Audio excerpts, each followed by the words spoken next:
Is Bitcoin the currency of the future, or is it the payment system they're developing? Bingo, it's the payment system. It's the blockchain encryption, and they're interesting things. I think Bitcoin, or the really blockchain encryption that's behind it, has a greater ability to bring more of the world's population out of poverty than anything we've seen in...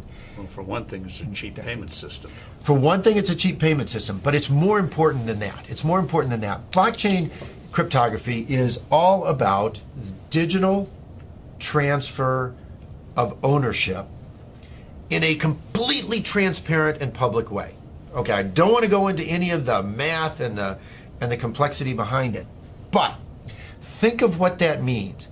That means that I can actually record ownership in public in a digital means. 50% of the world's population has a mobile phone. I read an estimate this month that in 2020, 90% of the world's population will have mobile phones. That's probably a high estimate, but that's okay. Now, $25, $35 smartphones. but we're throwing them away, and they can ship them off to emerging markets. But what's powerful about this, now think about Hernando de Soto. Yes. Okay, the Institute for Liberty and Democracy in Peru. I really think Hernando de Soto should win the Nobel Prize for the work he's done. I hope he does. But he's gone around the world and identified one of the most powerful things to the economy and the creation of wealth, and that is the ownership of property. Which you can then use as collateral. Which you can use as collateral, and when you own it, you will develop it. You will, the best thing you can do for the environment is to own it, because when you own it, you make sure it's sustainable for your future family, and that's powerful.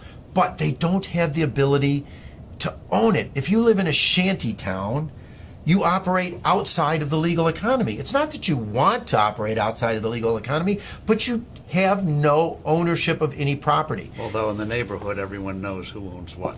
And once you introduce blockchain cryptography, guess what they can do? Have a public ledger of ownership and transfer that cannot be denied, because it's absolutely transparent. It's absolutely transparent. It is the means through which these individuals can get exactly what Hernando de Soto thinks they best need to bring themselves out of poverty. It is so much more profound than that, but at its very basis, it has the ability to give these individuals the right of ownership to property. And that has, more than anything else, the ability to bring them out of poverty. And I can't wait. It'll be adopted elsewhere. I mean, it's such a powerful, blockchain encryption is such a powerful tool. It'll be used by banks, it'll be used by credit card companies. It will become a standard. But what's more interesting is what it can do to poverty around the world, to eliminate poverty. But also, what does that mean, that technology mean for credit card companies and the whole payment system, crazy gobbledygook payment system we have today? Very expensive. Doesn't that blow it away? I hope so. I hope so. I mean, think about it. When there was one manufacturer of phones in the U.S., the U.S. government, what did we have? This big clunky rotary thing that sat on desks.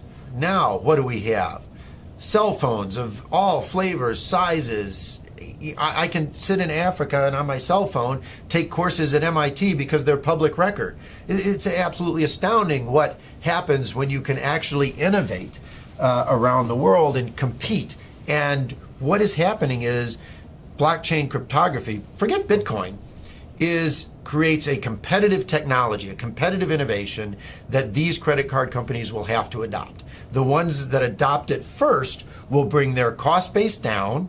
And importantly, if you think about a retail store, and I have this with my kids are off in college and they go to a retail store, they use their credit card. And the credit card company costs the retailer $3 to $6. Right, because they reject well, first the fee is high, and then they reject the transaction. Because why is this card suddenly showing up in some city, some place where I don't live? So it gets cut off.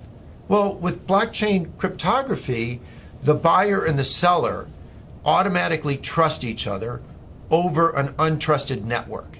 That's what's so powerful about it.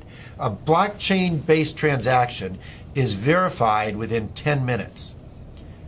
It's not verified within 10 minutes for a credit card, which is why 5 to 10% of all transactions are rejected on the spot.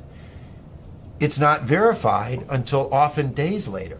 Even a check is not verified for days. And that is completely taken out of the system. So on day one, the retailer's sales go up because they don't have to reject the transaction and they save on the fees. It doesn't really get much better than that if you're looking for a disruptive innovation in any single industry. It's wonderful.